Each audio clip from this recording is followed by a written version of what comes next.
Assalamualaikum warahmatullahi wabarakatuh. Perkenalkan kami dari kelompok 6. Nah, saya di sini eh, sebagai moderator. Perkenalkan saya Muhammad Rifki Fadilah. Nah, di sini kami akan menjelaskan tentang atau mempresentasikan tentang desain aplikasi yang setelah kami buat. Nah, jadi nama aplikasi dari kami ini agrologistik. Nah, fungsinya atau penggunaan utamanya yaitu untuk manajemen logistik pertanian ya. Nah, target kami di sini mungkin petani atau sekelompok tani dan juga nanti bisa dikembangkan juga oleh untuk distributor atau pengumpul atau mungkin juga dinas pertanian. Nah, jadi fungsi utama dari aplikasi ini yaitu menginput dan pencatatan panen langsung di lapangan. Jadi manfaatnya juga bisa petani langsung mencatat jenis komoditas, jumlah tanggal panen, kualitas dan foto data akurat secara real time. Tidak lagi pakai buku tulis atau Excel yang sering hilang mungkin. Nah, bisa juga untuk monitoring stok panen pribadi dan di gudang. Jadi petani itu bisa tahu persis bagaimana yang masih tersedia, berapa yang sudah terjual, dan beberapa yang akan segera rusak atau mengurangi pemasukan. Selanjutnya itu bisa juga untuk menerima permintaan pembeli langsung, yaitu ada notifikasi mungkin pemberitaan baru cok- cocok untuk 300 kilogram padi atau berapa harga per kilo dari padinya sendiri. Jadi petani tidak lagi menunggu untuk pro- produsen datang, jadi bisa langsung terhubung dengan pembeli atau koperasi pedagang besar. Nah, selanjutnya juga transparansi harga dan negosiasi yang cepat. Jadi aplikasi ini juga melihatkan langsung notifikasi petani bisa diterima atau tolak atau tawar dengan harga cepat, mengurangi ketergantungan pada tengkulak yang sering menekan harga. Nah, baik untuk selanjutnya mungkin akan dijelaskan oleh rekan saya Rangga. Pada Rangga, persilakan. Eh, saya mau menjelaskan, jadi aplikasi ini dirancang untuk mengatasi masalah distribusi pangan yang tidak efisien di Indonesia dengan memanfaatkan teknologi berbasis Android ya untuk mempermudah proses distribusi hasil pertanian. Nah, aplikasi ini ya bertujuan untuk meningkatkan ketahanan pangan nasional dengan mengurangi kerugian di mana petani akibat keterlambatan distribusi dan percepat aliran informasi dari petani ke distributor dan pembeli. Nah, dengan fitur-fitur seperti pencatatan hasil panen, pelacakan distribusi, dan notifikasi status pengiriman, nah, aplikasi ini memungkinkan efisiensi dalam rantai pasok pangan yang lebih baik, transparansi yang lebih tinggi, dan pengurangan fluktuasi harga pangan. Nah, aplikasi ini akan mengintegrasikan beberapa modul penting seperti autentikasi pengguna, input data hasil panen, pencatatan permintaan pasar, manajemen distribusi, pelacakan logistik dan notifikasi yang semuanya yang diintegrasikan dengan sistem basis data lokal atau room dan cloud Firebase Firestore dengan menggunakan pendekatan online. Freeze aplikasi ini memastikan bahwa data tetap tersedia meskipun tanpa koneksi internet dan akan disinkronkan dengan sistem cloud saat koneksi kembali tersedia. Nah, selanjutnya saya serahkan ke moderator.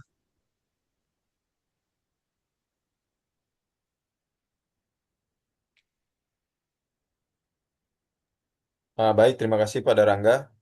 Nah, untuk mungkin kode implementasi dari aplikasi kami akan dijelaskan oleh rekan saya Geo.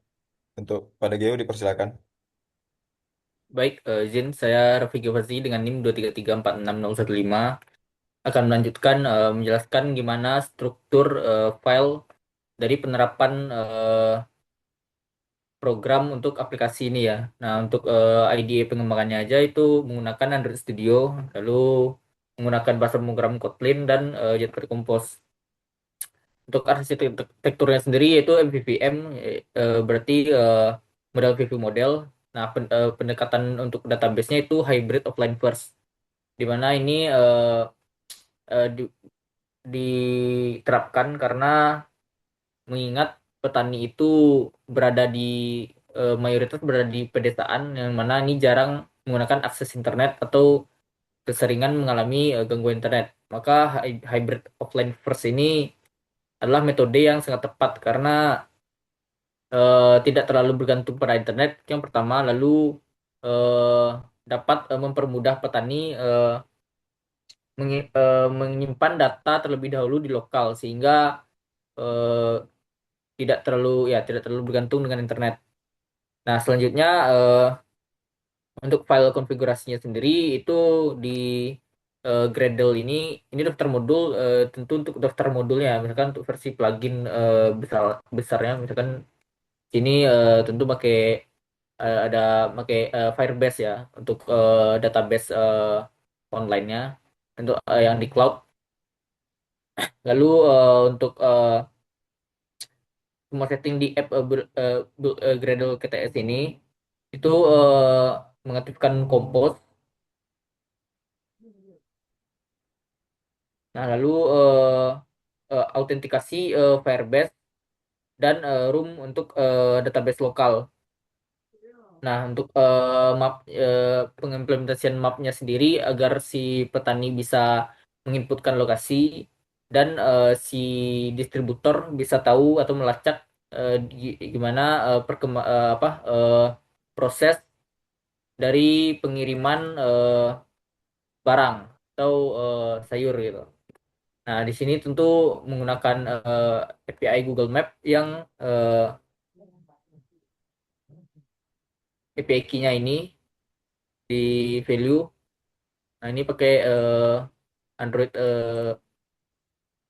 dari API Google Map dari Google ya. Nah, untuk API key-nya saya taruh di sini. Lalu permission pentingnya itu internet, lokasi, kamera, storage, notifikasi, dan mendeklarasikan main activity sebagai launcher. Nah, API key Google Maps yang tadi kita dapatkan itu kita taruh di metadata. eh Ya, ini metadata.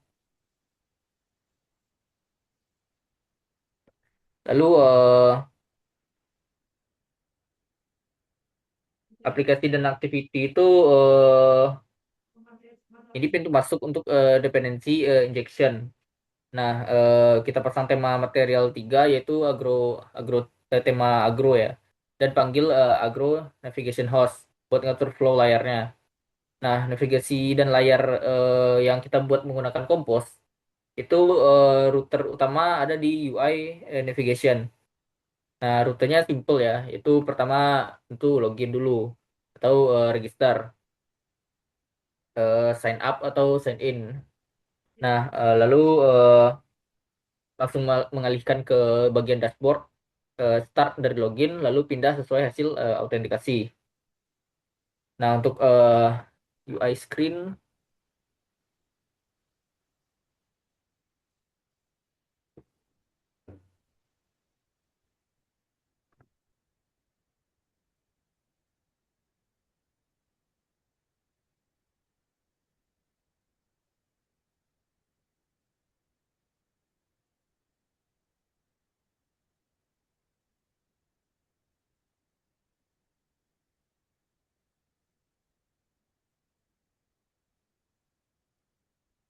nah untuk UI screen-nya sendiri pada login screen itu form untuk email atau password ya, lalu ada tombol masuk atau link ke daftar. Nah, ini manggil function dari authentication view model.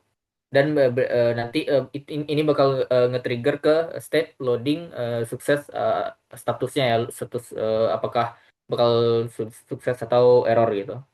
Nah, untuk register screen-nya itu ada form nama, email, telepon, password dan drop down peran dari user role.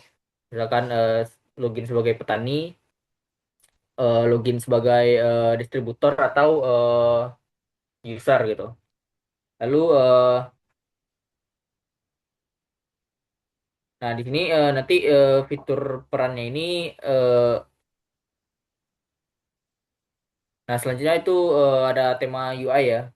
Nah, tema UI-nya kita di sini pakai warna hijau ya. Ini eh, menggambarkan kalau aplikasi ini ramah lingkungan gitu, karena kan berhubungan eh, dengan tanam-tanaman juga. Jadi eh, tema warna palet yang kami gunakan eh, yang mendominasi itu warna hijau dan putih. Nah, di sini untuk authentication view modelnya itu megang state pakai state flow. Nah, dia bakal nginjek user repository dan session manager. Nah, saat login atau register sukses, session manager itu bakal nyimpan user ID sama role-nya.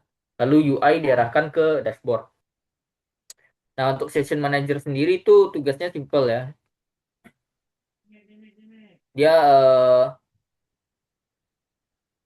bakal nyimpan info sesi secara lokal, misalnya share preference, biar app tahu siapa user yang aktif. Nah, untuk data layernya sendiri, itu yang pertama room ya, yang offline first tadi. Jadi misalkan kalau si petani mengalami kendala dengan jaringan internet, misalkan dan ingin menginputkan data sayur atau data panen, maka itu disimpan terlebih dahulu pada lokal. Nah, lalu itu yang disebut atau definisi dari room database yang menggabungkan semua entitas dan menjadikan DAO. Nah, untuk selanjutnya itu repository dan Firebase-nya. Nah, ini bakal menghubungin view model ke data. Polanya offline first, lalu dibaca dari room sebagai sumber utama dan replikasi ke Firestore saat online. Jadi ketika sudah terhubung dengan internet, ini bakal otomatis direplikasi ke Firestore atau di cloud database-nya. Nah, untuk jalurnya sendiri itu login atau register yang sudah siap dan mengembalikan result ke view model. Lalu untuk Firebase modulnya itu adalah modul Hill. Di sini kita memiliki instance room.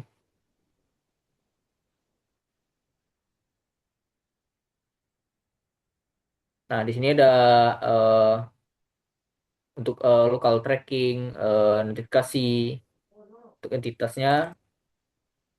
Nah, di sini ada entitas user, di antaranya ada nama, email, nomor HP, address, atau alamat, foto URL, atau foto dari si user, entitas user, lalu role-nya. Untuk tipe datanya sendiri itu string semua. Nah, untuk lalu ini lebih menjelaskan atau menyimpan eh, dari entitas data yang telah saya jelaskan sebelumnya pada video sebelumnya, yaitu relational data pada tiap entitas. Nah, resource lain itu ada eh, nah, jadi alur kerja singkatnya itu saat aplikasi dijalankan, app agrologistik ini itu bakal menghidupkan atau ngerender kompos ya. Nah, terus agro navigation host ini bakal mulai di login, page login. Lalu dari page login tersebut out view model bakal dipanggil oleh user repository. Nah, kalau sukses, maka session manager bakal nyimpan sesi. Terus navigasi bakal dialihkan ke dashboard. Nah, data intinya nanti itu dikelola oleh room offline tadi ya. Nah, ada saat online disinkron ke Firestore.